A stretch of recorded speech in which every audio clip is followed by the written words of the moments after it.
हिंदू धर्म में श्रावण मास का बहुत महत्व है। यह बहुत ही पवित्र माना गया है। सावन का महीना भगवान शिव को अत्यंत प्रिय है। इस महीने शिव आराधना का विशेष महत्व होता है।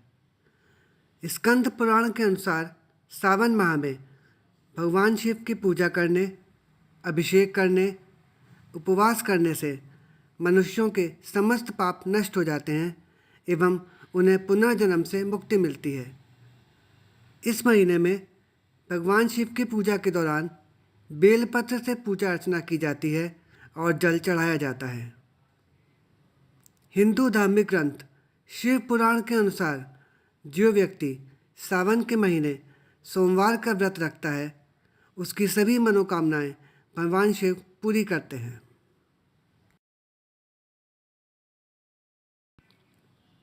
रुद्राभिषेक का भी इस महीने विशेष महत्व है।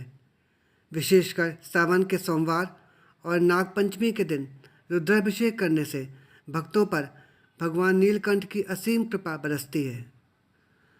रुद्राभिषेक के प्रकार: जल से अभिषेक करने से वर्षा व शीतलता की प्राप्ति होती है। दूध एवं घृत यानी घी से अभिषेक करने से योग्य संतान की प्राप्ति होती है। गन्ने के रस से अभिषेक करने से धन संपत्ति की प्राप्ति होती है। शहद से अभिषेक करने से लक्ष्मी की प्राप्ति होती है।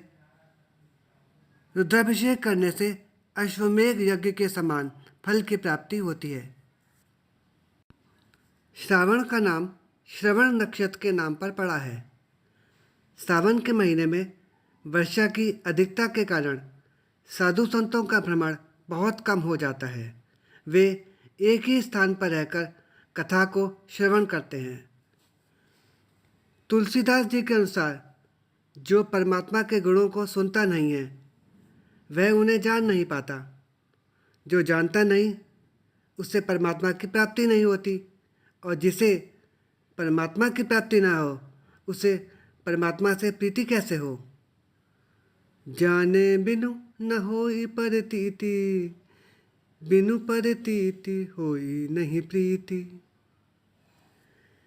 श्री भागवत पुराण के अनुसार श्रवण को परमात्मा को पाने वाली 9 भक्तियों में प्रथम भक्ति माना गया है।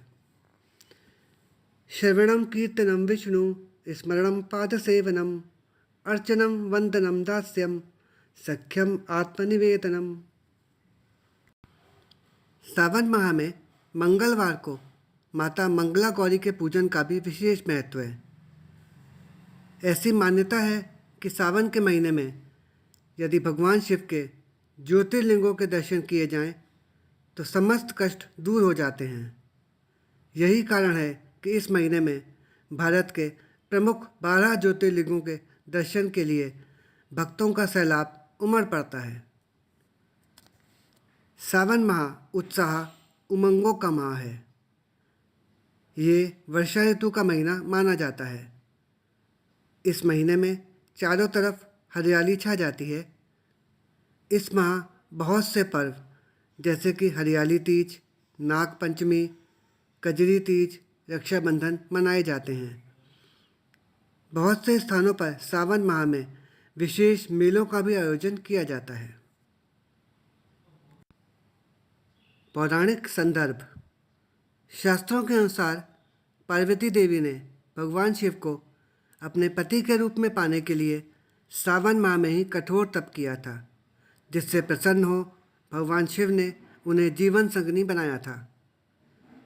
विवाह योग कन्याएं इस माह योग्य जीवन साथी पाने के लिए भगवान शिव का व्रत, पूजन एवं अभिषेक करें।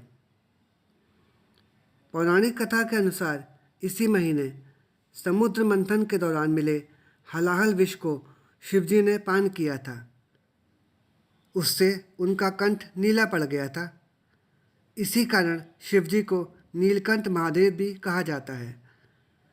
विष के प्रभाव को कम करने के लिए सभी देवताओं ने उन पर जल अर्पित किया। इसी कारण इस महीने सबसे ज़्यादा वर्षा भी होती है। ऋषि मार्कंडेय ने लंबी आयु के लिए सावन माह में ही घोर तप कर शिव की कृपा प्राप्त की थी, जिससे मिली मंत्र शक्तियों के सामने मृत्यु के देवता यमराज भी नतमस्तक हो गए थे। भगवान शिव सावन के महीने में पृथ्वी पर अवतरित होकर अपनी ससुराल गए थे, जहां उनका स्वागत अर्घ और जलाभिषेक से किया गया था। माना जाता है कि प्रत्येक वर्ष सावन माह में भगवान शिव अपनी ससुराल आते हैं। भूलोक वासियों के लिए शिव कृपा पाने का यह उत्तम समय होता है। शास्त्रों में वर्णित है कि सावन माह में भगवान विष्णु योग निद्रा में चले जाते हैं, इसलिए ये समय भक्तों, साधु संतों सभी के लिए अमूल्य है। इस समय सृष्टि के संचालन का उत्तरदायित्व भगवान शिव ग्रहण करते हैं, इसलिए सावन के प्रधान देवता भगवान शिव बन जाते हैं। सावन माह में शिव भक्तों द्वारा कांवड़ यात्रा का आयोजन किया जाता है। गंगा जल से भरी कांवड़ को भक्त यानी कि कांवड़िया अपने कंधों पर रखकर पैदल चलते हैं और बाद में वे गंगा जल शिव को चढ़ाया जाता है। सावन का ज्योतिष महत्व यह है कि इसके प्रारंभ में सूर्य राशि परिवर्तन करते हैं। सूर्य का गोचर सभी 12 राशियों को प्रभावित करता है।